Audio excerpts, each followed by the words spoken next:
کلاسیکی فارس تاجیک. نه نمیشناسم. سرافره ادبیات کلاسیک تاجیک. تا جهان بود از سر آدم فراز، کس نبود از روی دانش بی‌نیاز. Писать блока знаем. رودکی شاعر کلاسیک تاجیکه.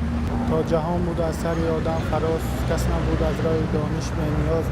مردمانی بی‌خرد در زمان راه دانش را به هر گونه زبان گیر کردند و گرامی داشتند، تا به سنگ اندر هم پین داشتند. دانش اندر دل چراغ روشنند و از همه بد وقتن تو جوشنند. رودکی این وای شاعری کلاسیک تاجیک. بعد یک شعر من میخونم آنجا. مردی نبود فتاده رو پای زدن، گردستی فتاده رو بگیری مرد.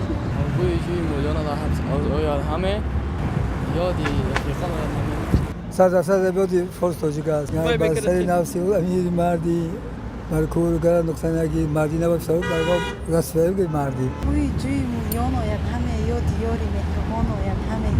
سردفتر ادبیات تاجیک.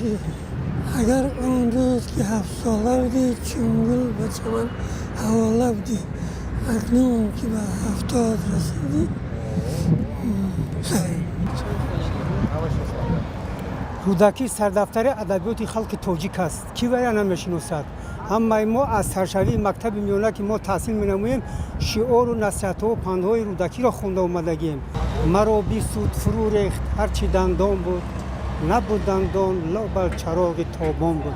که وی همین از درد دندان بسیار رنج کشیدگی که بود، همین شعر را در وصف دندانش نویسندگی بود. شاعر نویسنده رودکی سردفتر ادبیات کلاسیک تاجیک. شاعری کلاسیکی خلق تاجیک. بوی جوی مولیان آید همه، یاد دیاری مهربان آید همه. رگی آمو و درشتی های او زیر پایم پردینان آید همه. رودکی است. از سال 1885 تاریخ کرد. نسب 54 مولد. شاعری نویسنده خلق تاجیک. شعرهای با ادبی نیستگی مثال برای جوانان، مثال یگان برای خطا نکنم، مثال برای راست هدایت کنم.